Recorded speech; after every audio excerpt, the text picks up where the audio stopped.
1. So there I was, doing my usual midnight patrol at the cemetery. You know, routine stuff, checking the gates, making sure no ghouls were messing with the fresh graves. It's a quiet job most nights. But this night, man, this night was different. Around 2:30 a.m. I heard it. Footsteps, slow, deliberate steps crunching on the gravel path. My heart started thumping like a bass drum solo. Who the hell would be here at this ungodly hour? I grabbed my flashlight and crept towards the noise. As I rounded the corner, I saw him. A man, tall and gaunt, dressed in a long, dark coat. He was walking towards the center of the cemetery, his back towards me.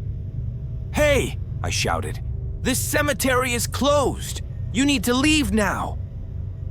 The man stopped, but he didn't turn around. He just stood there, silent and still. A shiver ran down my spine. Something about him wasn't right. The way he stood, so rigid, so unnatural. It was like he was waiting. I cleared my throat and tried again. "Sir, I said you need to leave. This is private property." Still no response. Just the eerie silence of the graveyard and the man's unmoving figure. Panic started to rise in my chest. I gripped the flashlight tighter, my knuckles turning white.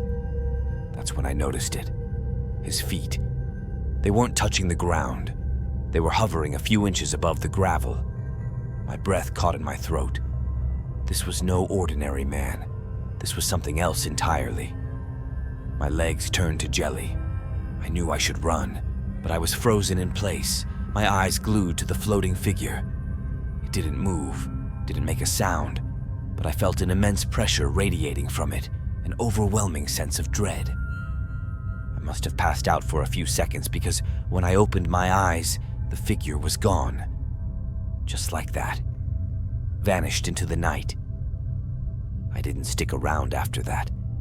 I ran out of that cemetery faster than a rabbit chased by a pack of wolves. Didn't even look back. Back in the guardhouse, I locked myself in, but the fear wouldn't leave me. I kept seeing the figure in my mind, standing motionless in the graveyard. Hours ticked by, but the fear gnawed at me, slowly chipping away at my sanity. Exhaustion finally overwhelmed me. I slumped into a chair and drifted off into a fitful sleep. When I awoke, the room was still dark, filled with the same oppressive silence. Even in its absence, the memory of the figure lingered. I knew then that I would never be the same. The graveyard had etched itself onto my soul, a reminder of the darkness that lurks just beyond the veil of our reality. And every time I look at the moon, I see its pale light reflected in the eyes of a silent, unseen figure waiting in the shadows. 2. So picture this. I'm on the night shift at the local cemetery. It's dark, it's quiet, and the only sound is the wind whistling through the ancient oak trees. Now, I'm not gonna lie, it's a little creepy. But hey, someone's gotta keep an eye on the place, right? Now, I'm not a big fan of being alone, especially in a graveyard, so I always bring myself a little comfort. A steaming cup of chai. It's sweet, it's milky, and it's the perfect way to chase away the chills. I'd leave it on my desk while I did my rounds, and when I came back, it would be there, waiting for me. But then things started to get weird. I'd come back from my patrols, expecting my warm cup, only to find it moved. Not just a little bit, but to totally different spots. We're talking on top of file cabinets, balanced on gravestones, even hanging from tree branches. At first, I thought I was losing it. Maybe it was the sleep deprivation, or maybe I was just seeing things. But it kept happening. And each time, the position of the cup was more impossible, more unsettling. The fear started to gnaw at me. Was it a prank? Some kids messing with me? But why leave the chai untouched? Just move it. And why these outlandish locations? It just didn't make sense. One night, I decided to stay awake, to catch the culprit red-handed. I pretended to sleep, but my eyes were wide open, my ears straining for any sound. The only thing I heard was the creaking of the old building and the occasional rustling of leaves. Then I saw it, a flicker of movement in the corner of my eye, a shadow detaching itself from the darkness, gliding towards my desk. I held my breath, fear gripping my heart. It was a figure, tall and thin, shrouded in darkness.